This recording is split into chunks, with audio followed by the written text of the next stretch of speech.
நாம் ஒரு position of பவர்லேருந்து வரும்பொழுது எந்த விதமான ப்ரெஷரோ தாக்கமோ நம்ம மேலே இருக்காது.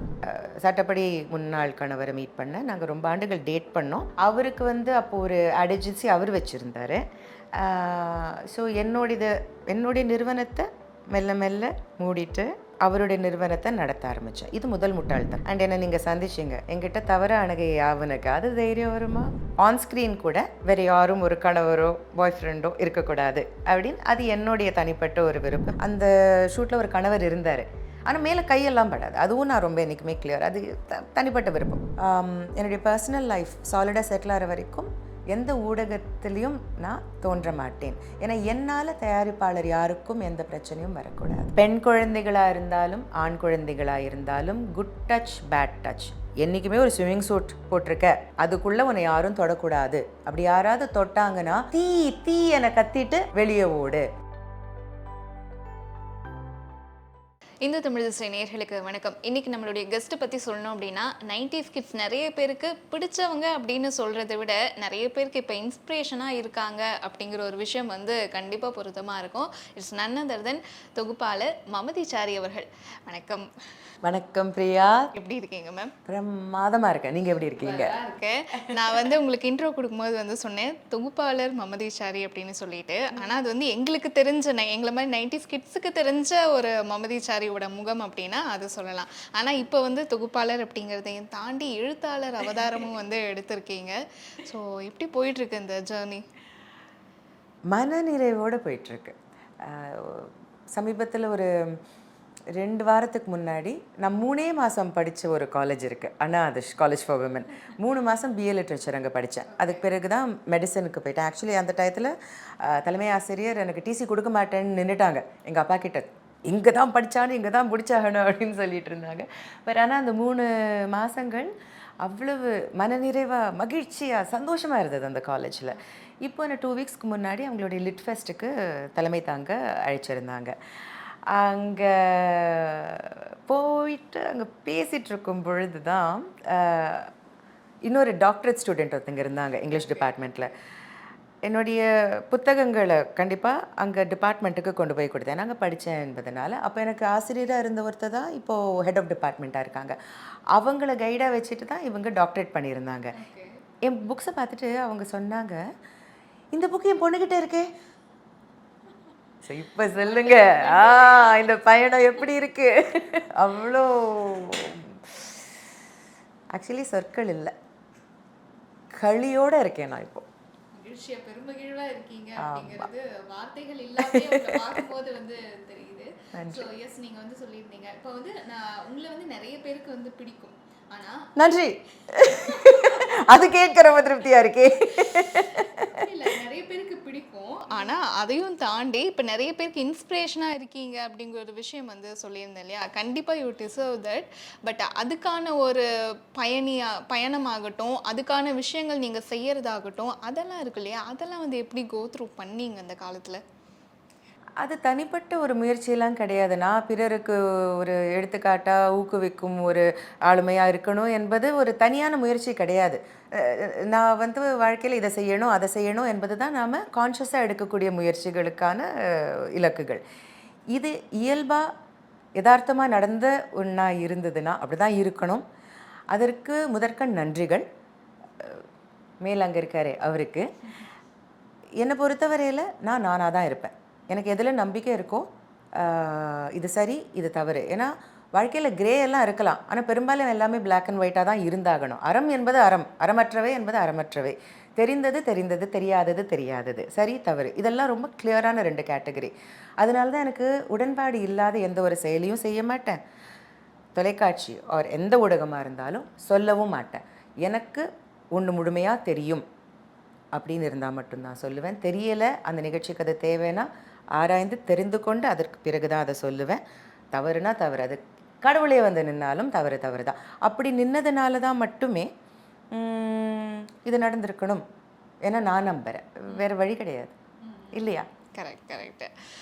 இப்போ வந்து ஒரு துறையாகட்டும், ஒரு துறையில் ஒரு பெண்கள் வந்து நிலைத்து நிற்கிறது, அதில் வந்து ஷைன் ஆகிறது அப்படிங்கிறது வந்து அந்த காலத்துலேருந்து இப்போ வரைக்கும் வந்து ஒரு பெரிய போராட்டமாகவே இருக்குது. ஸோ அந்த மாதிரியான ஸ்ட்ரகிள்ஸ்லாம் வந்து நீங்கள் அந்த துறைக்கு, மீடியா துறைக்கு உள்ளே வந்த புதுசில் வந்து நீங்கள் அனுபவிச்சிருக்கீங்களா? அதுக்கப்புறம் உங்களை சஸ்டெயின் பண்ணிக்கிறது அப்படிங்கிற ஒரு விஷயம் இருக்கும் இல்லையா? ஸோ அதெல்லாம் வந்து என்ன மாதிரியான ஒரு விஷயங்கள்லாம் நடந்துச்சு உங்களுக்கு? எனக்கு திமிரு அதிகம். ஓகே. அந்த திமிரு ஏன் வருதுன்னா, 4 விஷயம் தெரியும், நம்ம மேலே தன்னம்பிக்கை இருக்குது என்பதனால ஒரு திமிரு உண்டு தான். அந்த திமிரு எல்லா பெண்களுக்கும் இருக்கணும் என்பது என்னுடைய ஆசை, வேண்டுகோள் அவா. நான் தொலைக்காட்சியை வந்து ஒரு ஹாபியாக தான் பண்ணேன். அது வாழ்வாதாரம் கிடையாது. அதனால் ஒரு அலட்சியம் உண்டு. நான் பள்ளியில் இருக்கும்பொழுது அப்போ தான் சேட்டலைட் டெலிவிஷன் வந்திருந்தது. ராஜ் டிவியில் வந்து கால் ஃபார் போட்டிருந்தாங்க நியூஸ் பேப்பரில். எனக்கு சம்மர் ஜாப் வேணும். நான் ஆச்சி காமிக்ஸ்லாம் படிப்பேன். அதில் எல்லாருக்கும் சம்மர் ஜாப் இருக்கும். எனக்கு சம்மர் ஜாப் வேணும். சம்மர் ஜாபில் 90ஸ்ல குழந்தைங்களுக்கு எங்கே? சென்னையில் அதெல்லாம் கிடையாது, மெட்ராஸில் அதெல்லாம் கிடையாது. இந்த கால் ஃபார் ஆங்கர்ஸுக்குன்னு வந்த உடனே அங்கே போனேன், ஒரு ஆடிஷன் பண்ணேன். நான் பள்ளியில் இருக்கும்பொழுதே அவங்களுக்கு வந்து ஒரு ஆண்டு காலத்துக்கு நிகழ்ச்சிகள்லாம் தொகுத்து வழங்கினேன். அதுக்கு பிறகு போர்டு எக்ஸாம் எல்லாம் வந்தது, விட்டாச்சு. என் வேலையை பார்த்துட்டு நான் மாட்டுக்கு இருந்தேன். கல்லூரிக்கு போனேன், 3 மாதம் அண்ணா ஆதர்ஷ். அதுக்கு பிறகு மெடிசன் படிக்க போனேன். பட் இங்கே வந்து எனக்கு தனிப்பட்ட வாழ்க்கையில் சில விஷயங்கள் இங்கே நடந்ததுனால திரும்ப வந்துட்டேன், முடிக்கலை மெடிசன். அதுக்கு பிறகு எம்ஏ இங்கிலீஷ் பண்ணேன் அண்ணாமலை, சிதம்பரம் அண்ணாமலை யூனிவர்சிட்டியில். பட் அந்த இடைப்பட்ட காலத்தில் இங்கே திரும்ப வந்ததுக்கு பிறகு என்ன பண்ணேன்? ஏதாவது பண்ணணும்ல, படிக்கலாம், பட் அதை தவிர ஏதாவது பண்ணணும். கழுத கெட்டால் அதே குட்டிச்சவர் இல்லை, நான் அது குட்டிச்சவர் இல்லை, அழகான ஒரு இல்லம். மீண்டும் ராஜ் டிவிக்கு போயிட்டு நிகழ்ச்சிகள் தொகுத்து வழங்க ஆரம்பித்தேன். அப்போது ரவி அவர்கள் தான் எம்டியாக இருந்தார். இதுதான் வாழ்வாதாரம் இல்லை எனும் பொழுது, நாம் ஒரு பொசிஷன் ஆஃப் பவர்லேருந்து வரும் பொழுது எந்த விதமான ப்ரெஷரோ தாக்கமோ நம்ம மேலே இருக்காது. அழிவுபூர்வமான இல்லைன்னா தீய சக்திகளுடைய தாக்கங்கள் நம்ம கண்ணுக்கு கூட படாது. அண்ட் என்ன நீங்கள் சந்திச்சிங்க, என்கிட்ட தவற அணுகை யாவனுக்கு அது தைரியம் வருமா? தொலைச்சிருவேன். அதனால் எனக்கு அந்த விஷயங்கள் கிடையாது. என்னுடைய இருப்பதிலேயே பெரும் வீக்னஸ் அன்பு. அன்புக்கு நான் அடிமை மட்டும் இல்லை, அன்புக்கு நான் முட்டாள். ஏன்னா அன்பை தாராளமாக தருவேன். என் மேலே அன்பை வச்சுருக்காங்கன்னு நம்புகிறேன் இல்லையா, அவங்களுக்கு வந்து எதை வேணுனாலும் கொடுத்துருவேன். தொலைக்காட்சி பயணம் அழகாக தான் போச்சு. அது என்றைக்குமே பேரலல். நான் வந்து என்னுடைய முதல் நிறுவனத்தை நான் டீனேஜராக இருக்கும்பொழுதே திறந்தேன், ஸ்டுடியோடா, television production and advertisement agency.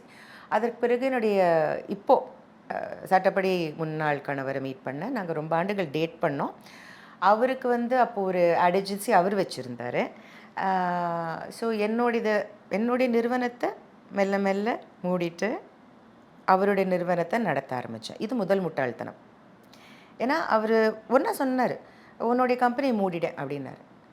Date தான் பண்ணிகிட்ருக்கோம், ஏன் எதுக்குன்னெலாம் கேட்கல. நான் சொன்னேன் அன்பு, மூடியாச்சு. அவர் இதை நடத்த ஆரம்பித்தாச்சு.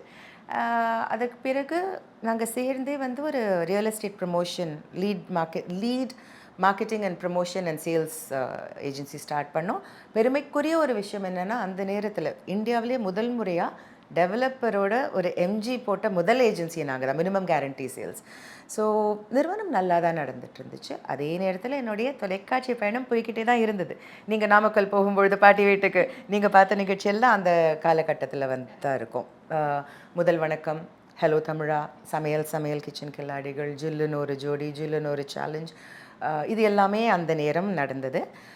2008 சரிகமா ப்ரொடக்ஷன்ஸில் சன் டிவியில் ஒளிபரப்பு செய்யப்பட்ட ராணி மகாராணி, அது ஒரு 4-5 வருஷம் ஓடிச்சு. 2008 2010 டிசம்பரில் பிரைமரி கலர்ஸ் என்னும் ஒரு விளம்பர நிறுவனத்தாருக்கு ஒரு பேங்க் பேர் சொல்லாமல் தெரியல, ஒரு பேங்க்குக்கான ஒரு விளம்பரம், ஸ்பெஷல் விளம்பரம் மாடல் பண்ணி ஷூட் பண்ணி கொடுத்தேன். அதை முடிச்சுட்டு வீட்டுக்கு வந்து அன்றைக்கி ஈவினிங் வீட்டில் நிறையா விஷயங்கள்லாம் இஷ்டத்துக்கெல்லாம் வெடிச்சு என்னென்னா, என்றைக்குமே நான் சொல்கிறது, எனக்கு ஆன்ஸ்க்ரீன் கூட வேறு யாரும் ஒரு கணவரோ பாய் ஃப்ரெண்டோ இருக்கக்கூடாது அப்படின்னு, அது என்னுடைய தனிப்பட்ட ஒரு விருப்பம். ஏன்னா என்னுடைய சட்டப்படி முன்னாள் கணவர் மீது அவ்வளோ காதல், அது நடிப்பாக இருந்தாலும் கூட இருக்கக்கூடாது அப்படின்னு ஒரு பாயிண்ட்டுக்கு மேலே ஒரு உணர்வு. அந்த ஆடில் எனக்கு சொல்லலை, எனக்கு ஸ்கிரிப்டில் வரல. எனக்கு வந்து அந்த ஸ்கிரிப்டில் வந்தது, ஆடிஷன் ஸ்கிரிப்டில் வந்தது வேறு எதுவும். அந்த ஷூட்டில் ஒரு கணவர் இருந்தார், ஆனால் மேலே கையெல்லாம் படாது. அதுவும் நான் ரொம்ப என்றைக்குமே கிளியர், அது தனிப்பட்ட விருப்பம். ஸோ அவர் எட்டி தான் இருந்தார். நான் வீட்டுக்கு வந்துட்டு இவர்கிட்ட சொல்லிட்டு இருக்கேன் இந்த மாதிரின்னு. டமால் டிமில் பாம் ஆட்டம் பாம் எல்லாம் வெடிச்சது. அது ஒரு ஒரு மறக்க வேண்டிய ஒரு நிகழ்வு. எனிவே ஒரு 2 நாளில் அவங்களுக்கே ஃபோன் பண்ணி, பிரைமரி கலர்ஸ்க்கு ஃபோன் பண்ணி அவசர அவசரமாக என்கிட்ட ஒரு ரிலீஸ் ஃபார்ம் அனுப்புங்க, நான் சைன் போடுறேன், லீகலி பைண்டிங் டாக்குமெண்ட், நீங்கள் உங்கள் ஆடை ரிலீஸ் பண்ணணும்னு சொல்லி வரவழைச்சி அதை சைன் போட்டு அனுப்பி விட்டாச்சு. இதுக்கு மேலே புரிகிறவங்களுக்கு இதெல்லாம் பின்னணியில் என்னெல்லாம் நடந்திருக்கலாம் என்பது புரியும். பட் அன்றைக்கி நான் முடிவு பண்ணேன், என்னுடைய பர்சனல் லைஃப் சாலிடாக செட்டில் ஆகிற வரைக்கும் எந்த ஊடகத்திலையும் நான் தோன்ற மாட்டேன். ஏன்னா என்னால் தயாரிப்பாளர் யாருக்கும் எந்த பிரச்சனையும் வரக்கூடாது. நல்ல பேர் வாங்கியிருக்கோம். ஒரு பெண்ணாக அந்த இடம் அடையிறது கடினம்தான், அதில் நிற்பது மேலும் கடினம். எந்த ஒரு பாதிப்பும் நம்மால் யாருக்கும் வரக்கூடாது என ஒவ்வொரு பெண்ணும் நிற்கும் பொழுது ஒரு மாற்றம் வரும்னு தெரியும். இருக்கிற மரியாதையும் நம்ம காப்பாற்றிக்கணும். அன்றைக்கி வெளிவந்தேன். பட் அது வரை ஷூட் பண்ணது 2011 வரைக்கும் ராணி மகாராணி டெலிகாஸ்ட் ஆகிருக்கும். ஸோ பெண்களுக்கு கடினங்கள் இருக்குதான். அண்ட் அந்த டயத்தில் இன்னும் சில பல விஷயங்கள் நடந்தது. ஸோ நான் தொலைக்காட்சிக்கு மீண்டும் திரும்ப வரலாம் என நினைக்கும் பொழுது தான் ஒவ்வொன்றையும் பார்க்கும் பொழுது அந்த ஒவ்வொரு இடத்துலையும் என்னெல்லாம் பிரச்சனைகள் உண்டாக்கப்பட்டிருந்தன அப்படின்னு தெரிஞ்சது. அதையும் மீறி என் மேலே இருக்கும் அன்போ மதிப்போ மரியாதையோ இல்லை என்னுடைய திறமை மீது இருக்கும் பற்றோ மீண்டும் சில பல நிகழ்ச்சிகளில் வந்தேன். பட் இப்போது இருக்கிற தொலைக்காட்சியோடைய சினாரியோ என்ன அவ்வளவு ஈர்க்காததுனால அங்கேருந்து சற்றே பின்வாங்கியிருக்கேன். கௌரவ வேடங்கள், வாட் எவர் அப்பியரன்ஸஸ், ஸ்பெஷல் அப்பியரன்ஸஸ் மட்டும் பண்ணுறேன். என்றைக்குமே எழுதினேன், என்றைக்குமே க்ரியேட் பண்ணேன் என்பதனால ஒரு எழுத்தாளராக மாறுவது ஒரு பெரிய மாறுதல் இல்லை எனக்கு. ஆனால் அது வெளிப்படும் விதத்திலையும் வரவேற்கப்படும் விதத்திலையும் ஒரு மாற்றம் இருக்குதான். மனநிறைவு. நீங்கள் வந்து ஒரு நீண்ட நெடிய பயணம் வந்து எந்த அளவுக்கு வந்து அழகாக சொல்ல முடியுமோ, என்ன விஷயங்கள் நாங்கள் எடுத்துக்க முடியுமோ அதிலேருந்து, ஸோ ஒரு கோர்வையாக அழகாக வந்து சொல்லியிருந்தீங்க. நீங்கள் ஒரு விஷயம் வந்து சொல்லியிருந்தீங்க, என்றைக்குமே நான் எழுதிட்டு இருந்தேன், ஆனால் இப்போ அந்த அவதாரம் அப்படிங்கிறது புதுவிதமாக வந்து வரவேற்பு கிடச்சிருக்கு அப்படின்னு சொல்லிட்டு. உங்களுடைய எழுத்து அப்படிங்கிறது வந்து பெரும்பாலும் குழந்தைகள் சார்ந்தே இருக்குல்ல, அதுக்கான தெரிஞ்சுக்கலாமா? நிறைய புத்தகங்கள் எழுதி என்கிட்ட என்னுடைய மேனுஸ்கிரிப்ட்ஸ் இருக்குது. 2018 ஒரு நண்பருடைய புத்தக வெளியீட்டு விழாவுக்கு போகும் பொழுது அது நடைபெற்ற இடத்துல மேலும் 2 நண்பர்களை சந்தித்தேன். அவங்க என்கிட்ட சொன்னது, நீங்கள் நிறைய எழுதியிருக்கீங்கன்னு தெரியும், எல்லாத்தையும் எங்ககிட்ட கொடுங்க, இதை வந்து பப்ளிஷ் பண்ணணும்னு சொல்லி அவங்க வாங்கி ரீடோமேனியா என்னும் ஒரு டெல்லி பேஸ்ட் பப்ளிஷருக்கு முதல் முறையாக அனுப்பினது அவங்க. குழந்தைகள் எழுத்து முதல் பெரியவர்கள் எழுத்து வரை எல்லாமே அதில் இருக்கும். ரீடோமேனியா நிறுவனத்தார் ஒரு 2 மாதங்கள்லேயே எனக்கு தொலைபேசி மூலமாக அழைத்து, உங்களுடைய எல்லா எழுத்துக்களையும் நாங்கள் தான் பப்ளிஷ் பண்ண போகிறோம், துவக்கம் இதோடு இருக்கட்டும், போக போக இந்த பயணத்தில் ஒவ்வொன்றா சேர்த்துப்போம் அப்படின்னு சொல்லிட்டாங்க. ஸோ குழந்தைகளுக்கான புத்தகம் முதல்ல வெளிவந்தது அது எதேர்ச்சையாக நடந்த ஒரு விஷயமே வழிய திட்டமிட்டு குழந்தைகளுக்காக மட்டுமே எழுதணும் என்பது கிடையாது. சொல்ல நிறையா இருக்கும் பொழுது, இது வரைக்கும் நீங்கள் பார்த்த தொலைக்காட்சியிலேயே கூட நீங்களும் பார்த்துருப்பீங்க, உங்கள் பாட்டியும் பார்த்துருப்பாங்க, இருவருமே ரசிச்சிருப்பீங்க. அதனால் சொல்லும் விஷயங்கள் எல்லா தரப்பினருக்கும் இருக்குது. குழந்தைகள் தான் முதல்ல வந்திருக்கு. ஏன்னா குழந்தைங்க தான் உலகத்துக்கு முதல்ல வராங்க, அதுக்கப்புறம் தான் நான் வளர்கிறோம். அதுபோல் ஸோ நம்ம ஒரு பெரியவங்களுக்கோ இல்லை ஜென்ரலாக ஒரு புத்தகம் எழுதுறது அப்படிங்கிறது குழந்தைங்களுக்கான ஒரு எழுத்தை விட எளிதானது அப்படின்னு வந்து பொதுவாக வந்து சொல்லுவாங்க. கை கொடுங்க, அப் டாப், குட். இதை புரிந்த வெகு சிலரில் நீங்களும் ஒருவர். ஏன்னா குழந்தைகளுக்கு எழுதுவது தான் கடினம், பெரியவருக்கு எழுதலாம். குழந்தைகளுக்கு எழுதும் பொழுது அதில் அக்கறையும் கவனமும் எல்லையில்லாமல் இருக்கணும். நாம் எழுதும் எழுத்த ஒரு குழந்தை படிக்கும் பொழுது தன்னுடைய அந்த குட்டி உலகத்தை மீறி பெரிய உலகத்தை சந்திக்கும் முதல் சந்திப்புகளில் இது ஒன்றா இருக்கும். நாம் சொல்லும் எண்ணங்கள் அவங்களுடைய இமோஷனல் மேட்ரிக்ஸ்னு சொல்லுவோம், அவங்களுக்குள்ளே இறங்கிடும், ரத்தத்தில் ஊறிடும். வளரும் பொழுதும் இது கூட இருக்கும். அதனால ரொம்ப பொறுப்போடு எழுதணும். கரெக்ட். ஸோ அந்த ஒரு விஷயம் தான் வந்து கேட்க வந்தேன். குழந்தைங்களுக்கு எழுதுறது அப்படிங்கிறது வந்து எளிதானது கிடையாது கிடையாது. அப்படிங்கும்போது, ஸோ நீங்க வந்து எப்படியான அந்த ட்ராவல்லாம் போனீங்க? உங்களுக்கு ஸ்டடி அப்படிங்கிறது வந்து எப்படி இருந்துச்சு அதுல? நான் பேய் மாதிரி ஆராய்ச்சி பண்ணுவேன். அது ஒண்ணு. இன்னொன்னு நான் வளரல. நான் இன்னும் குழந்தையா தான் இருக்கேன். எனக்கு என்னுடைய நினைவுகள் நினைவா தான் இருக்கு. எதுவும் மறக்கல. எல்லாம் பச்சை பசுமையா இருக்கு என்னுடைய சிறு வயது எல்லாமே.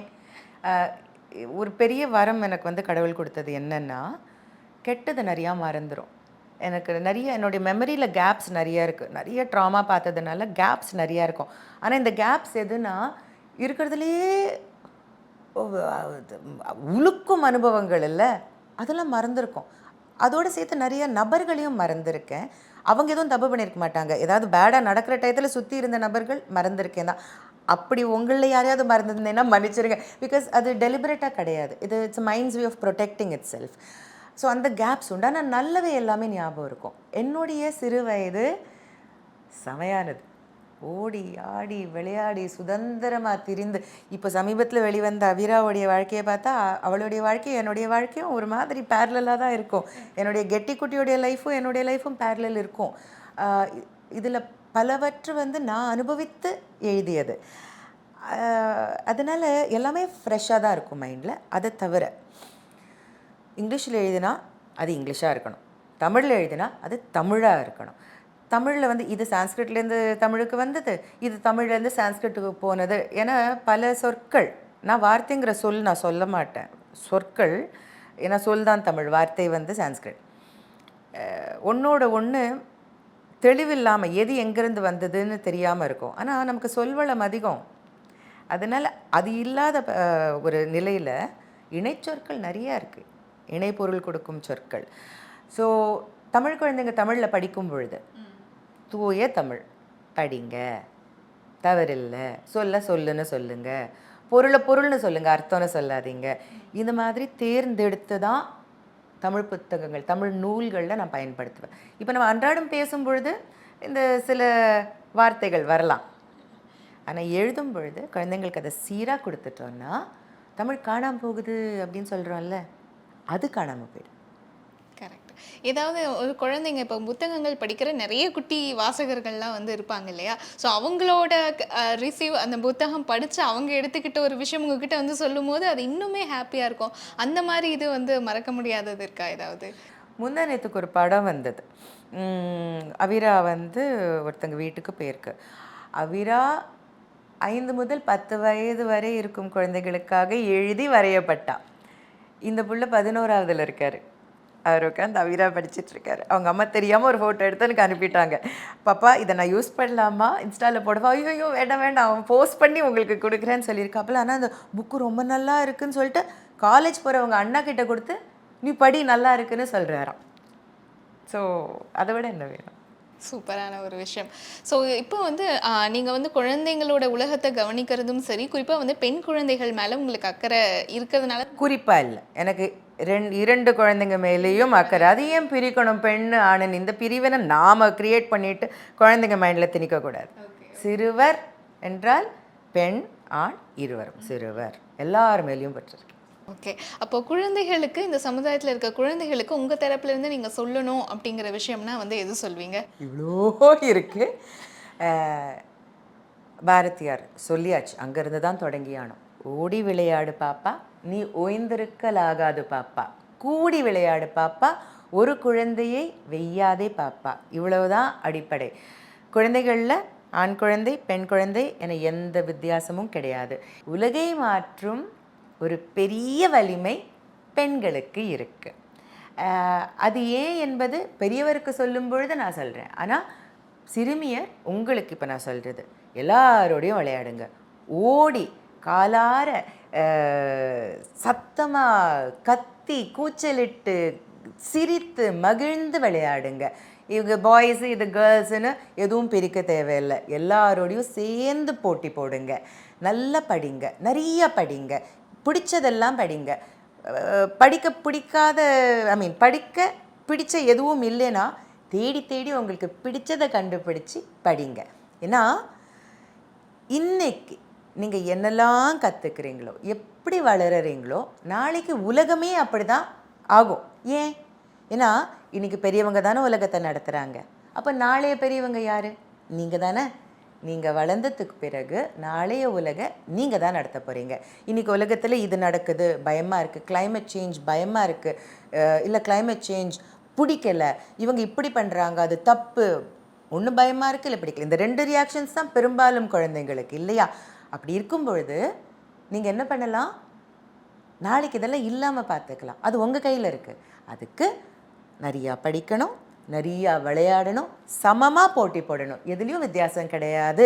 ஏன்னா எல்லாவற்றையும் கற்றுக்கிட்டு நல்ல பிள்ளைங்களா அறம் என்பது என்னன்னு வள்ளுவர் சொல்படி படித்து பார்த்து கேட்டு பார்த்து தெரிஞ்சுக்கிட்டு அறமற்றவையை அகற்றி விட்டுட்டு பிரமாதமான நாளைய நீங்கள் உருவாக்கலாம். இது புரிஞ்சிருக்கும்னு நினைக்கிறேன். ஸோ சம குழந்தைங்களா வளருவீங்களா? வளருங்க. இதுதான் நான் உங்களுக்கு சொல்லணும். ரொம்ப அருமையா இருந்துச்சு. குழந்தைங்க மேலான அக்கறை இல்லாம சமுதாயத்து மேலான ஒரு அக்கறையும் வந்து இந்த பேச்சுல இருந்துச்சு அப்படிங்கிறத பார்க்குறேன். நீங்க வந்து இப்ப வருங்கால சமுதாயத்துக்கு இந்த விஷயம் வந்து சொல்லியிருந்தீங்க. இப்ப கரண்ட்ல இருக்கிற சமுதாயத்துல வந்து நீங்க ஒரு விஷயம் மாத்தணும் அப்படின்னு வந்து நினைச்சீங்கன்னா எந்த ஒரு விஷயம் வந்து சொல்வீங்க? இது பெண்களுக்கு சொல்ல போகிறோமா, எல்லாருக்கும் சொல்ல போகிறோமா? எல்லாருக்கும் சொல்லுங்க. அதுக்கப்புறம் பெண்கள் நான் குறிப்பாக பெண்களுக்கே சொல்கிறேன் நான். ஏன்னா உண்மையிலேயே உலகத்தை உருவாக்கும் திறனும் மாற்றும் திறனும் நம்ம கையில் தான் இருக்குது. இது நம்ம ஈன்றெடுக்கிறோம், குழந்தைகளை ஈன்றெடுக்கிறோம் என்பதற்காக மட்டும் கிடையாது. யாராக இருந்தாலும் எண்ட் ஆஃப் த டே அவங்க லைஃப்பில் ஒரு பெண் இருப்பாங்க. அந்த பெண் சொல்வதை கண்டிப்பாக கேட்பாங்க. அதனால் எந்த வயதாக இருந்தாலும் சரி, உங்களுக்குள்ள ஒரு வலிமை இருக்குது. அந்த ஆற்றலை ஆக்கப்பூர்வமாக பயன்படுத்துவது பெண்களான நம்ம கையில் இருக்குது. முதற்கண் குழந்தைங்க இருந்தாங்கன்னா அது ஆணோ பெண்ணோ இருவருக்குமே நல்லது தீயது சொல்லி வழங்க.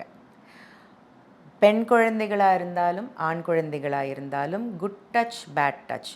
என்றைக்குமே ஒரு ஸ்விம்மிங் சூட் போட்டிருக்க, அதுக்குள்ளே உன்னை யாரும் தொடக்கூடாது. அப்படி யாராவது தொட்டாங்கன்னா தீ தீ என கத்திட்டு வெளியே ஓடு. ஏன் தீனு கத்தணும்? காப்பாற்று என கத்தினா நிறைய பேர் வரமாட்டாங்க. தீனு கத்தினா அங்கே ஓடி வருவாங்க. மனித இயல்பு அப்படி தான் ஒர்க் ஆகுது. முதற்கண் குழந்தைங்களுக்கு அதை கற்றுக் கொடுங்க. அடுத்து ஆண் பெண் என வித்தியாசம் இல்லாமல் எல்லோரும் எல்லாரையும் எப்பொழுதும் மதிக்கணும் என்பதை கற்றுக் கொடுங்க. குறிப்பாக ஆண் குழந்தைகளுக்கு பெண்களை அம்மாவுக்கு என்ன மதிப்பு கொடுக்குறோமோ அதே மதிப்பு கொடுத்து நீங்கள் வளரணும் என கற்றுக் கொடுங்க. நாளை உலகம் மாறும்.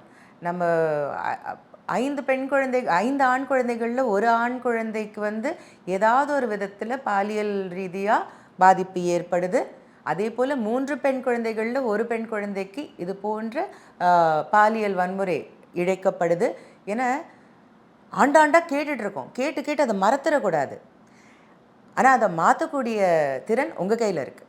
உங்களுடைய ஆண் குழந்தைகளுக்கு கற்றுக் கொடுத்து வளங்க, பெண் குழந்தைகளுக்கு கற்றுக் கொடுத்து வளங்க. அண்ட் முக்கியமாக நம்ம சம உரிமை, சம ஊதியம், சம வாய்ப்புகள் எல்லாம் கேட்கும் பொழுது நாம் செய்யும் வேலையும் சமமாக இருக்கணும். வாங்கல் மட்டும் இல்லை, கொடுத்தலும் சமமாக இருக்கணும் என மனசில் வச்சுக்கோங்க. அப்படி இருந்ததுன்னா யாராலையும் வந்து பெண்களுக்கு சிறப்பாக சலுகை தராங்க, அதை தவிர இது வேணும் என சொல்ல முடியாது. நீங்கள் தலையை நிமிர்ந்து நின்று நானும் இவ்வளவு தான் செய்கிறேன், நீங்களும் இவ்வளவு தான் செய்கிறீங்க, எல்லாருக்கும் எல்லாம் சமமாக இருக்கணும் என தைரியமாக தட்டி கேட்கலாம். அதே நேரத்தில் நான் பெண், அதனால் எனக்கு இதிலெல்லாம் சலுகை வேணும் என தவறாகவும் கேட்கக்கூடாது. சரியாக பயன்படுத்தினா தான் நமக்கு கொடுக்கப்பட்ட மதிப்பை நம்மால் தக்க வச்சுக்க முடியும். இன்னொன்று, ஃபெமினிசம் என்பது என்ன? இந்த சம உரிமை, சம வாய்ப்பு, சம ஊதியம் கேட்பது, அதே நேரத்தில் பெண்களுக்கு எதிரே இழைக்கப்படும் வன்முறையை தட்டி கேட்டு அந்த இடத்துல அதை சரி பண்ணுவதுக்கு சரிதானே? அதனால் இதை தவறாக பயன்படுத்தக்கூடாது. ஃபெமினிசமுக்கு கெட்ட பேர் வரணும்னு பல பிரச்சாரங்கள் நடக்குது. ஆனால் உண்மையான ஃபெமினிசம் பெண்களை காப்பாற்றுவதற்காக தானே. அதை துஷ்பிரயோகம், தவறாக பயன்படுத்துதல் கூடாது. அப்போ தான் நம்ம இனத்தை நம்மால் பாதுகாக்க முடியும். தொட்டிலையாட்டும் கைதான் நாளைய உலக உருவாக்கும். தொட்டிலாட்டும் கை மட்டும் இல்லை, எந்த ஒரு பெண்ணும் அவங்க வாழ்க்கையில் இருக்கிற எல்லாருடைய சிந்தனையும் எண்ணத்தையும் எண்ண ஓட்டத்தையும் அணுகுமுறையும் மாற்றக்கூடிய திறன் உடையவள். அறம் இன்றும் பயிலலாம், வாழ்க்கை முழுவதும் பயிலணும். இன்று முதல் தொடங்குங்க, சின்ன சின்ன மாற்றங்கள். அவங்க அப்படி இருக்காங்கன்னு சொல்வதற்கு பதிலாக நான் எப்படி இருக்கணும் என உங்களுக்கே நீங்கள் தீர்மானிச்சுக்கோங்க. தலை நிமிர்ந்து நடங்க, உலகம் மாறும். நீங்கள் சொன்ன ஒவ்வொரு விஷயமே வந்து நீங்களும் வந்து ஃபாலோ பண்ணி அதுக்கு வந்து ஒரு வாழும் உதாரணமாக இருக்கீங்க அப்படிங்கிறது கண்டிப்பாக எங்களுக்குமே வந்து தெரியும். ஸோ எந்த ஒரு விஷயம் இதை தாண்டி பெண்ணாக இருக்க நீங்கள் வந்து பெருமைப்படக்கூடிய ஒரு விஷயம்னா வந்து எது சொல்வீங்க? அன்பு, ஒப்புரவு, கண்ணோட்டம், வாய்மை, விடாமுயற்சி. இந்த 5ம் இருப்பதனால தான் என்னால் தலை நிமிர்ந்து வாழ முடியுது, யாரோடையும் கண்ணோடு கண் இட்டு பேச முடியுது, என்னுடைய இலக்குகளை அடைய முடியுது. நாணம் என்பது தவறாக புரிஞ்சிக்கக்கூடாது, அது வெட்கம் கிடையாது. நாணுதல் என்பது எதெல்லாம் கண்டு அஞ்சனமோ அதை கண்டு அஞ்சனம், அது ஒரு அறம். அஞ்சாமை எல்லாத்துலேயும் இருக்கக்கூடாது. அதாவது தவறு செய்வதை கண்டு நாணணும். You should shy away from it. எனக்கு அது மட்டும் இன்னும் கொஞ்சம் வளர்க்கணும். எனக்கு அஞ்சாமை மிகுதி, கொஞ்சம் அச்சம் வரணும். அது மட்டும்தான் என்னுடைய ஒரு ட்ராபேக்.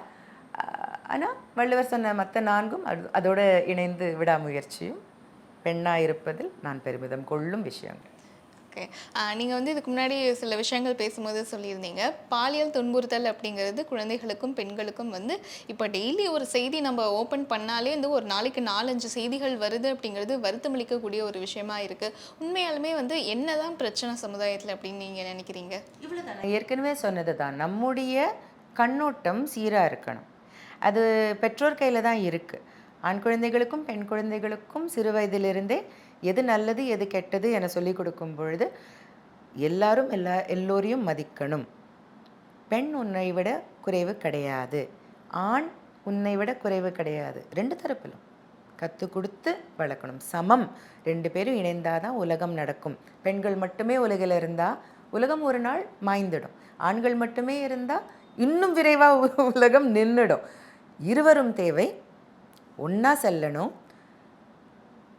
நம்முடைய விடுதலை எங்கே முடியுதுன்னா பிறருடைய விடுதலை துவங்கும் இடத்தில், அதுதான் எல்லைக்கோடு. அதனால் ஒவ்வொருவருடைய பர்சனல் ஸ்பேஸையும் மதிக்கணும். பெண்களை நல்லத்தனமாக நடத்தணும்னு ஆண் குழந்தைகளுக்கு சொல்லி வளர்க்கணும். பெண் குழந்தைகளுக்கு யாரும் உன்னை அடிக்கவோ நொந்தச் செய்யவோ நிந்திக்கவோ உரிமை கொண்டவர் கிடையாது. ஒரு முறை பண்ணி 10 முறை அவங்க மன்னிப்பு கேட்டாலும் மாறமாட்டாங்க, அங்கேருந்து வந்துரு என பெண்களுக்கு சொல்லி வளர்க்கணும். இல்லத்தில் நடக்கும் வன்முறையை எதிர்கொண்டிருக்கும் பெண்களுக்கு வெளியிருந்து கேட்கலாம், இப்படி இருந்தால் வந்திருக்க வேண்டியது தானே, நீ ஏன் அங்கே இருக்க, அது பேசுகிறவங்க பேசலாம், அது வாய்க்கு ஹல்வா மாதிரி, அவங்களுக்கு ஒன்றும் போகலை. உள்ளே இருக்கும் பெண்ணுக்கு தான் தெரியும் வெளியே வர்றது எவ்வளவு கடினம், அசாதாரணமான ஒரு விஷயம். அது வெளில வருவது வந்து ரொம்ப கஷ்டம். ஆனால் உதவ உறுதுணையாக நிற்க நிறைய அமைப்புகள் இருக்குது. ஏதாவது ஒரு முறை வாய்ப்பு கிடைக்கும் பொழுது நீங்கள் அப்படி ஒரு நிலையில் இருந்தீங்கன்னா ஒரு அமைப்பையோ நம்பக்கூடிய ஒரு நபரையோ அணுகி எப்படியாவது விடுதலை ஆகுங்க. வெளியே வந்த பிறகு ரொம்ப கஷ்டமாக தான் இருக்கும், சுலபம்லாம் கிடையாது. பெரும் போர், உள்ளே இருப்பதும் போர், வெளியே வருவதும் போர், வெளியே வந்ததுக்கு பிறகு பெரும் போர். ஆனால் இந்த போரெல்லாம் தேவை. ஏன்னா இது உங்கள் வாழ்க்கை, உங்களுக்கும் ஒரு முறை தான் வாழ வாய்ப்பு, மீண்டும் வராது. விடுதலையாக இருப்பது, நொந்தாமல் இருப்பது உங்களுடைய உரிமை. எப்படியாவது கஷ்டப்பட்டு வந்துருங்க அப்படி ஒரு நிலையில் இருந்தீங்கன்னா. இது பெண்களுக்கு மட்டுமே எதிரே இழைக்கப்படும் கொடுமை கிடையாது. ஆண்களும் இல்லத்தில் வன்முறை சந்திக்கும் நிலைகள் இருக்குது.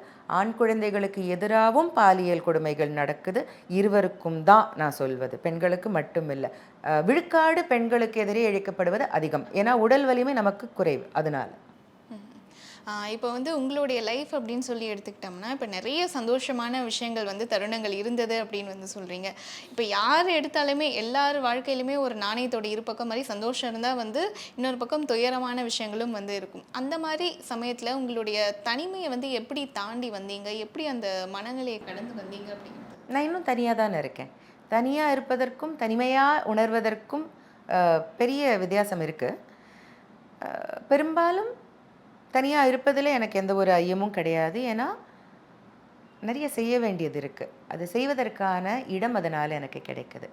இப்போது சொல்கிறாங்க, பாராட்டுறாங்க, என்னுடைய ராயல்ட்டிஸ் எல்லாம் நான் வெவ்வேறு அமைப்புகளுக்கு எழுதி வச்சுருக்கேங்கிறத பாராட்டி தான் எல்லோரும் சொல்கிறாங்க. இதுக்கான ஒரு பயணம் இருக்குது. எனக்கு குழந்தைகள் கிடையாது.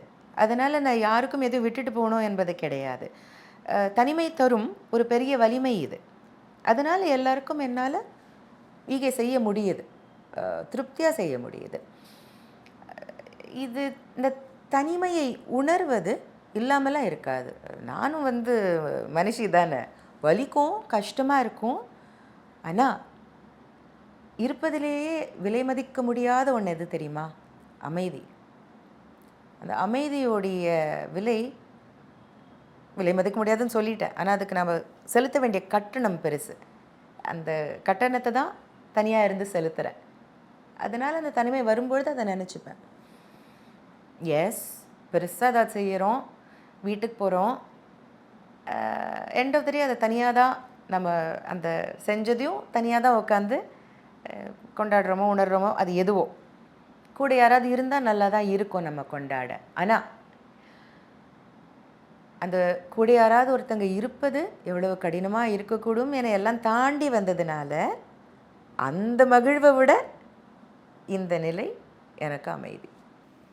பட் இப்போ ஒரு துயரம் சந்திச்சாலும் அதே மாதிரியான இது திரும்பவும் வரும் அப்படிங்கிறதுக்கான வாய்ப்பு கம்மியாக இருக்குது, வாய்ப்பும் இருக்கவும் செய்யுது. அப்படி இருக்கும்போது நீங்கள் இன்னொரு லைஃப் அப்படிங்கிற ஒரு விஷயம் யோசிக்கலையா? இல்லை, அந்த இடத்துல நான் கொஞ்சம் ஓல்ட் ஃபேஷன்ட். திருமணம் என்பது ஒரு முறை தான்.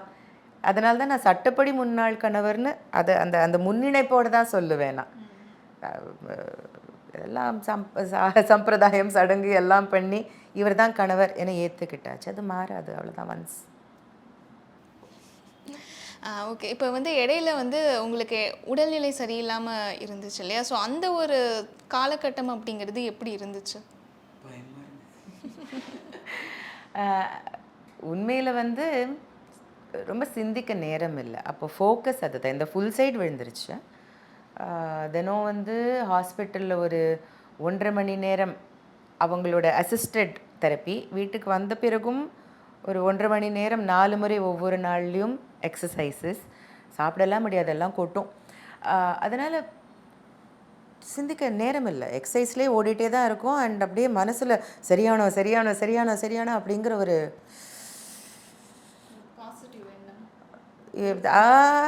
ஓர் உள்ள குறி, அவ்வளோதான். அதை விட அதுக்கு என்னால் சொல்ல முடியாது. இதில் பாசிட்டிவ் அவ்வளோலாம் யோசிக்க இடமில்லை. ஓடிட்டே இருக்கோம், எக்ஸசைஸ் பண்ணிகிட்டே இருக்கோம், தூங்குறோம். இந்த டேப்பு கீப்பெல்லாம் போட்டு தூங்கணும். அது ஒரு கொடூரமான ஒரு படலம். என்னோட வந்தாங்க இல்லை அந்த ஜேர்னியில். என் வீட்டை பார்த்துக்கிற சத்யாவாக இருக்கட்டும், என்னுடைய நண்பர்களாக இருக்கட்டும், அவங்கள தான் பாராட்டணும். என்னை அப்படி பார்க்க ரொம்ப கஷ்டமாக இருந்திருக்கும். ஆனால் அந்த கஷ்டம் எனக்கு தெரியக்கூடாதுன்னு அவங்க எல்லாரும் எப்படி தீர்மானமாக இருந்தாங்க தெரியுமா? Very grateful, eternally grateful. Okay. இந்த காலத்தில் பெண்கள் வேலைக்கு போகிறது அப்படிங்கிறது எந்த அளவுக்கு அவசியம் அப்படின்னு நீங்கள் நினைக்கிறீங்க? அவரவர் தனிப்பட்ட விருப்பம். இது நாம் எப்படி சொல்ல முடியும்? உலகம் மாறிட்டு வருது, எல்லைக்கோடுகள் அழிஞ்சிட்டே வருது. இந்த திறந்த உலகத்தில் யாருக்கு என்ன வேணும்னாலும் ஆக முடியும். இதற்காக பல பெண்கள் போராடி அவங்களுடைய உயிரை கொடுத்து நமக்கு இந்த நிலையை வாங்கி கொடுத்துருக்காங்க. ஓட்டு போடும் உரிமை முதல் எல்லாவற்றுக்கும் உரிமை வாங்கி கொடுத்துருக்காங்க, மேல் துண்டு போடும் வரை. அதனால் நீங்கள் என்ன வேணுனாலும் ஆகலாம், அது ஆகுங்க. இல்லை எனக்கு இதுதான் ஆகணும் அப்படின்னு அவங்க சொல்கிறாங்க, என்னால் அது ஆக முடியாது என்னை இவங்க சொல்கிறாங்க அப்படின்னு நீங்கள் ஒடுங்கிட்டீங்கன்னா உங்கள் வாழ்க்கையை நீங்கள் வாழ்ந்துருக்க மாட்டீங்க. அதனால் என்ன தோணுதோ, வீட்டில் இருக்கணுமோ இருங்க, வெளியே போய் வேலை செய்யணுமா செய்யுங்க, ஒர்க் ஃப்ரம் ஹோமில் வேலை செய்யணுமா செய்யுங்க, எல்லாமே இருக்குது. எல்லைகள் என்ன? அவசியமற்ற ஒரு நிலை என்பது தனிப்பட்டவருடைய முடிவு, நான் சொல்ல முடியாது. ஆக்சுவலாக நான் உங்களை வெல்கம் பண்ணும்போதே காஃபி குடிக்கிறீங்களா அப்படின்னு சொல்லி அப்போ வந்து நீங்கள் சொல்லியிருந்தீங்க வந்து 2 வேளை தான் சாப்பிடுவேன் அப்படின்னு சொல்லிட்டு. ஸோ கண்டிப்பாக வந்து அப்பயே நான் டிசைட் பண்ணிட்டேன். கண்டிப்பாக உங்களோட டயட் மெனு அல்லது ஃபிட்னஸை வந்து என்ன ஃபாலோ பண்ணுறீங்க அப்படின்னு தெரிஞ்சுக்கணும் அப்படின்னு சொல்லிட்டு. எனக்கு மட்டும் கிடையாது, நிறைய பேர் கேட்குறவங்களுக்கும் வந்து மேபி யூஸ்ஃபுல்லாக இருக்கும். ஸோ அதை பற்றி சொல்லுங்கள். காலையில் எழுந்தோடனே 4 மரக்கா 4 மொடா பிளாக் காஃபி. நான் வந்து பால் பண்டங்கள் பெருசாக சாப்பிட மாட்டேன். எப்பயாவது ஒரு முறை தயிர், ஏன்னா அப்படி வளர்ந்ததுனால வேறு வழி இல்லை. அந்த தயிர் எப்பயாவது இறங்கலைன்னா ஒரு மாதிரி ஆகிடும். பட் பிளாக் காஃபி சக்கரை இல்லாமல் நிறையா. அண்ட் காஃபி மெட்டபாலிசமை வந்து கிக் ஸ்டார்ட் பண்ணும். அது பிளட்டை வந்து ஃபாஸ்டராக மூவ் ஆக வைக்கும். It's a blood purifier, skin purifier, தோலுக்கும் நல்லது. அதே காஃபி அந்த ஃபில்டரில் எஞ்சிருக்கும்ல, அதை நல்லா சுடு தண்ணியில் கொஞ்சம் திரும்ப ஊற வச்சு உடம்பு ஃபுல்லாக பூசிட்டு நல்லா லைட்டாக ஸ்க்ரப் பண்ணி வாரத்துக்கு ஒரு நாள் குளிங்க. ஸ்கின் எப்படி பளபளக்குதுன்னு பாருங்கள், நல்லா இருக்குல்ல? அது முடியல கூட போடலாம். Coffee is very good. அது ஸ்டிமுலண்ட், அதனால ரத்த ஓட்டத்தை நல்லா மேன்மைப்படுத்தி கொடுக்கும். அது ஒன்று. ஒரு 11:30 12:30 அந்த 1 hour எப்போ பசிக்க ஆரம்பிக்குதோ, 3 இட்லி எண்ணி ஆசையாக இருக்கும். வைப்பாங்க 5 வைப்பாங்க. அந்த 3வதோட 70 வந்து ரொம்ப கஷ்டம். சில நாள் நல்ல தேங்காய் சட்னி எண்ணெயால் தாளித்து, ஒரு சாம்பார் நிறைய காய் போட்டு, இல்லை ஒரு அந்த இட்லி குருமா இருக்கும், அது எனக்கு ரொம்ப பிடிக்கும். அது இல்லை 3மே கூட சில நாள் கொடுத்துருவாங்க விருந்து மாதிரி. தாராளமாக அந்த சாம்பாரை தாராளமாக விட்டு சாப்பிடுவேன். பிகாஸ் பருப்பு என்பது protein, idli protein, power food. ஆச்சா, ஈவினிங் 6:30 முதல் 7:30 ஏதோ ஒரு டயத்தில் 1 கப் சாதம். அது நான் ஒரு அளவு கப் வச்சுருக்கேன். ஆனால் அந்த சாதம் இல்லாத தமிழிச்சு என்னால் தூங்க முடியாது. இவ்வளோ சாதம், அது கூட ஏதோ ஒரு குழம்போ ரசமோ, அண்ட் தாராளமாக இந்த பாருங்க, தாராளமாக ஒரு காய், ஒரு சாலட், அவ்வளோதான். ஓகே, அப்போ வந்து 2 வேளை தான் வந்து உங்களுடைய ஃபுட்டே, மதியம் வந்து கிடையாது. நைட்டில் வந்து பசிக்கும். அப்போ ஃப்ரூட்ஸ் கட் பண்ணி வச்சுருப்பாங்க. அதை அப்படியே பெட்லேயே படுத்துட்டு ஏதாவது நெட்ஃப்ளிக்ஸ்லையோ ப்ரைம்லையோ ஏதாவது பார்த்துட்டு, இல்லை ஒரு புக்கை படிச்சுட்டு அந்த ஃப்ரூட்ஸை சாப்பிட்டு தூங்கிடுவேன். மத்தியானம்லாம் கிடையாது, ஸ்நாக்ஸ் எல்லாம் கிடையாது. ஸ்நாக்ஸ்ன்னு இறங்கினோம், அது ஒரு படுபாதாள குழி, அது போய்கிட்டே இருப்போம். கிணறுக்குள்ளே இறங்கி அதில் ஒரு பள்ளம் வெட்டி அந்த பள்ளத்துக்குள்ளே இன்னும் ஆழம் தோன்ற மாதிரி வேண்டாம். வேண்டாம். ஓகே, உங்களுடைய ஒன் டே ஃபுட் அப்படிங்கிறது வந்து ரொம்பவே சிம்பிளான, அட் சேம் டைம் வந்து ஒரு ஹெல்த்தியான ஒரு விஷயமா இருக்குது. லைஃப் ஸ்டைல் அப்படிங்கிறது ஒரு நாளைக்கு, இப்போ நீங்கள் ரிலாக்ஸாக வந்து எந்த ஒரு ஒர்க்கும் இல்லை, வீட்டில் இருப்பேன் அப்படின்னா உங்களுடைய லைஃப் ஸ்டைல் வந்து ஒரு நாளைக்கு வந்து எப்படி இருக்கும்? நீங்கள் ஒர்க்கை வந்து எனக்கு ரிலாக்ஸேஷன் இல்லைன்னு என்னிடத்துலேருந்து பிரிக்கக்கூடாது. ஓகே, நான் செய்வது எனக்கு ரொம்ப பிடிக்கும். I love what I do. அது எழுத்தாக இருக்கட்டும், ஓவியமாக இருக்கட்டும், எனக்கு ரொம்ப ரொம்ப ரொம்ப பிடிக்கும். காலையில் நானும் 3 நாய்க்குட்டி என்னோட தான் ரூமில் தூங்கும். நாய்க்குட்டின்னு தான் சொல்கிறேன், அவங்களாம் நாய் பெரியவங்க. அதில் ஒருத்தர் வந்து காலையில் என்னோட 4:45 5 மணிக்கு எழுந்து வெளியே வந்துடுவார்.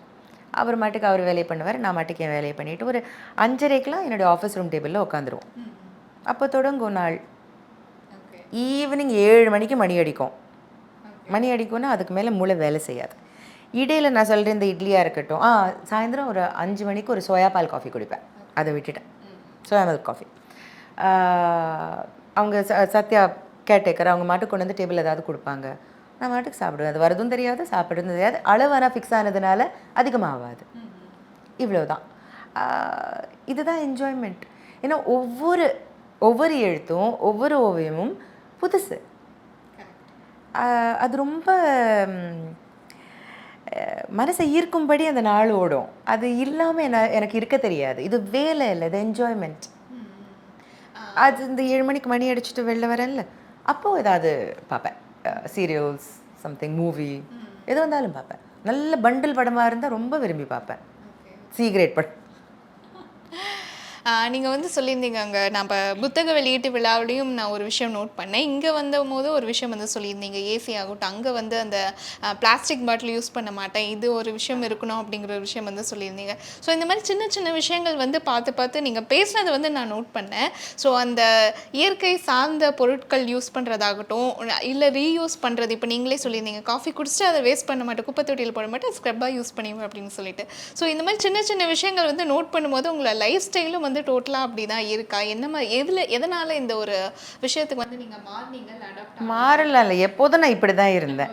நம்ம எதுக்கு இயற்கை மேலே நம்முடைய தாக்கம் ஏன் அப்படி போட்டு அடித்து 16 டன்னில் இருக்கணும்? எளிதாக வாழ்ந்து லைட்டாக இந்த பூமி மேலே மிதித்து போவோமே. இது எல்லாமே நல்ல பொருட்கள். இது யூஸ் பண்ணுறதுல தவறு கிடையாது. அப்படியே கமர்ஷியல் பொருட்கள் வாங்கும்பொழுது கூட அது வீகனாக இருக்கும், குரூவல்ட்டி ஃப்ரீயாக இருக்கும்.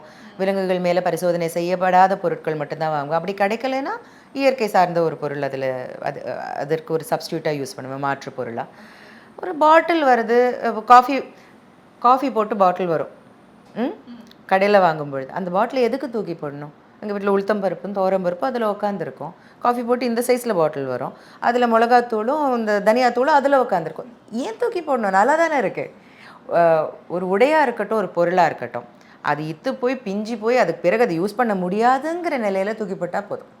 இல்லை அதுக்கு முன்னாடி வளர்கிறவங்களா இருந்தீங்கன்னா, வளர்ந்துட்டிங்கன்னா உங்களை விட இளையவர்களுக்கு கொடுங்க. மறுபயன்பாடு செய்வதில் தவறு கிடையாது. இதனால் நான் நண்பர்களே தொலைச்சிருக்கேன். நான் ஒரு முறை யூஸ் பண்ணிட்டு கொடுத்ததில் ஐயோ யூஸ் பண்ணதை கொடுத்துட்டாப்பா அப்படின்னு சொல்லிட்டு விலகியிருக்காங்க. ஆனால் பெரும்பாலும் என்னுடைய வட்டத்தார் இந்த மாதிரி மறுபயன்பாடும் மறுசுழற்சியும் பண்ணுவதில் ஆர்வமும் ஈடுபாடும் உள்ளவர்கள். அவங்க தான் நிலைச்சி இன்னி வரைக்கும் நண்பர்களாக இருக்காங்க. அப்படி தான் இருக்கணும்னு நினைக்கிறேன். உலகத்தை மாற்றணுன்னா மேடை போட்டு பேச தேவையில்லை. எல்லாருமே அவங்க வாழ்க்கையில் சின்ன மாற்றங்களை உண்டாக்கினாங்கன்னா மாறிடும். இப்போ ரிட்டர்ன் டு ஆர்கானிக்கில் இருக்கோம். அதை ஒரு ஸ்டைல் ஆக்கக்கூடாது. நார்மலாக நமக்கு என்ன பழக்கம், 1.5 தலைமுறைக்கு முன்னாடி என்ன பழக்கங்கள் இருந்தோ அங்கே போனீங்கன்னா போதும். அதுதான் ஆர்கானிக். ஸோ பெண்களுக்கான ஒரு ஃபினான்ஷியல் டிப்ஸ் அப்படின்னா உங்கள் சைடில் இருந்து என்ன சொல்வீங்க? ப்ரில்லியன்ட். ஒன்று உங்களுக்கு ஒரு ப்ரொஃபஷன் இருந்ததுன்னா எக்காரணத்தை கொண்டும் அதை விட்டு கொடுத்துடாதீங்க. என்னவே இன்னல் வந்தாலும் நீங்கள் உங்களுடைய வேலையில் அந்த நிலையை அடைய நிறைய முயற்சி செஞ்சுருப்பீங்க. அது எளிதாக அடையக்கூடிய ஒரு நிலை கிடையாது. என்னவே இன்னல் வந்தாலும், தலைக்கு மேலே வெள்ளம் போனாலும் உங்களுடைய ப்ரொஃபஷன் வாழ்வாதாரத்துக்கு உரிய அந்த நிலையை விட்டு கொடுக்காதீங்க. அதனால பிரச்சனை வந்தாலும் பரவாயில்ல. ஏன்னா உலகம் ஒரு மாதிரி மாறி இருக்கு. உங்களால் தனிச்சையாக உங்களை பார்த்துக்க முடியலைன்னா அதிலிருந்து வரக்கூடிய இன்னல்கள் பெருசாக தான் இருக்கும். ஸோ உங்களுக்கு வருமானம் வரக்கூடிய ஒரு வழி இருந்ததுன்னா அதை எதுக்காகவும் யாருக்காகவும் விட்டு கொடுக்காதீங்க. அது ரொம்ப ரொம்ப முக்கியம். அடுத்து சேமிப்பு வேணும். ரொம்ப ரொம்ப ஸ்ட்ரிக்டாக வருமானத்தில் 5%, 10%, 25%, இல்லை திருமணத்துக்கு முன்னாடினா 80% சேமியுங்க. ஃபிக்ஸட் டெபாசிட்டில் போடலாம், இல்லை ரெக்கரிங் டெபாசிட்டில் போடலாம். இல்லை, இது ரொம்ப முக்கியம், தங்கம் வாங்குங்க. 24 கிராம் தங்கம், நகையாக இல்லை, 24 கிராமாக வாங்குங்க. அது 24K வாங்குங்க, 24 கேரட்ஸ். அது 1 கிராமோ 10 கிராமோ வாட் எவர் இட் இஸ் வாங்கி வைங்க. அதை இன்வெஸ்ட்மெண்ட் அப்படிங்கிற தலையில் வாங்குங்க. ஸோ 3 வருஷத்துக்கு அதை விற்கக்கூடாது, இல்லை 5 வருஷத்துக்கு விற்கக்கூடாது. அப்போ என்னாகும், உங்களுக்கு டேக்ஸும் சேவ் ஆகும். அது நீங்கள் ஃபைனலாக எதுக்காவது யூஸ் பண்ணணுன்னு விற்கும் பொழுது கேபிட்டல் கெயின்ஸில் மட்டும்தான் நீங்கள் டேக்ஸ் பே பண்ண போகிறீங்க. விற்காமையே வச்சுருந்தீங்கன்னா உங்களுக்கு எப்போ தேவையோ அந்த தங்கம் நீங்கள் வாங்கின விலைக்கும் விற்கக்கூடிய விலைக்கும் சம்மந்தமே இருக்காது. ஏணி வச்சாலும் எட்டாது. It's a great investment. இது நான் பெருசாக நகையெல்லாம் போட மாட்டேன், இது ஒன்று மட்டும் தான் போட்டிருப்பேன். மற்றது இப்படி வாங்கி வைக்கிறது தான். இது இட்ஸ் இம்பார்ட்டண்ட். பெண்களுக்கு அந்த பொருளாதார சுதந்திரமும் உங்கள் காலில் நீங்கள் நிற்கக்கூடிய அந்த ஒரு நிலையும் மிக மிக மிக மிக முக்கியம். லவ்வெல்லாம் சரி, ஆல் குட், பட் இது இருந்தால் தான் எதுவுமே நிலை. எஸ். இப்போ நீங்கள் ரிலாக்ஸ் டைமில் நிறைய படங்கள் பார்ப்பேன் அப்படின்னு சொல்லியிருந்தீங்க. 7க்கு மேலே புக்கும் படிப்பீங்க, பட் அதை தாண்டி படங்களும் பார்ப்பீங்க இல்லையா? ஸோ உங்களுக்கு சமீபத்தில் அப்படி பார்த்து பிடிச்ச படம்னா எது சொல்லிங்க? ஐயோ, நான் ரொம்ப நிறைய பார்ப்பேனா, 1:1 பிளெண்ட் ஆகிடும். நேற்று ராத்திரி காமி பார்த்தேன். Okay okay. ஸோ எந்த ஒரு பெண் கதாபாத்திரம் உங்களுக்கு தமிழ் சினிமாவில் ரொம்ப பிடிக்கும்? கோவில்பட்டி வீரலட்சுமி. Okay okay. எதிர்பார்க்காத ஒரு கமான், கோவில்பட்டி வீரலட்சுமி இணை கிடையாது. எதனால அப்படின்னு ஏதாவது ரீசன் பார்த்துருக்கீங்களா படம்? ரொம்ப சின்ன வயசுல பார்த்தேன். அப்போ சரியா ஞாபகம் இருக்காது. அவங்களுக்கு எதிரே கொடுமை இழைத்தவங்களை அறுத்தெறிஞ்சிருவாங்க, லிட்ரலி. அதை விட ஒரு பெண்ணுக்கு என்ன வேணும்? ஸோ சமீபத்தில் அந்த மாதிரி ஏதாவது இருக்கா? என்ன பெண் கதாபாத்திரங்கள், பிடிச்ச பெண் கதாபாத்திரங்கள் படங்களில்?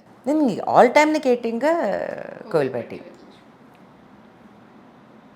நிறையா இருக்குது, பிளெண்ட் ஆகிடுச்சு. One into the other movie மைண்டுக்குள்ளே நோட் பண்ணி கூட வச்சுருந்துப்பேன். இந்த படம் ரொம்ப பிரமாதமாக இருக்கேன்னு நோட் பண்ணி வச்சுருந்துருப்பேன். காணாம போயிடுச்சு. சரி, இப்போ நீங்கள் வந்து எழுத்தாளர். இப்போ வந்து உங்களுடைய புத்தகங்களை நிறைய குழந்தைகள் படிக்கிறாங்க, பெரியவங்களும் வந்து விரும்பி படிச்சுட்டு இருக்காங்க. உங்களுக்கு பிடிச்ச எழுத்தாளர் அல்லது புத்தகம் அப்படின்னா வந்து யாருன்னு சொல்லுவீங்க? இல்லை நீங்கள் ஒரு கட்டத்தில் வந்து இந்த புத்தகம் திரும்ப திரும்ப நான் படித்தேன்னா வந்து பயங்கர எனக்கு ஒரு எனர்ஜி வந்துடும், அந்த மாதிரியான பட்டியல்லாம் இருக்கும் இல்லையா உங்ககிட்ட? எஸ். திருவள்ளுவர், டெரி பிராச்சட், இவங்க 2 பேரும் தலை. அது தலைகீழ போட்டாலும் லிஸ்ட்டில் இவங்க தான் தலை. அதுக்கு பிறகு Andal, P G Wodehouse. So எந்த ரொம்ப எக்லெக்டிக்காக இருக்கும். ஆஸ்ட்ரிக்ஸ் அண்ட் ஆப்ளிக்ஸ் ரொம்ப பிடிக்கும். எத்தனை முறை வேணாலும் படிக்கலாம். Tintin obviously. ஸோ இந்த வாஸ்ட்லி எக்லெக்டிக் சாய்ஸஸ் இருந்து அச்சமின்றி நாணத்தோடும், அதாவது அச்சப்பட வேண்டிய விஷயத்திலிருந்து நாணி நிற்பதும், விடாமுயற்சியோடு அருள் நிறைந்தவரா வாழுங்க, செழிங்க, உலகை மாற்றுங்க. வணக்கம். Thank you so much Priya. God plus.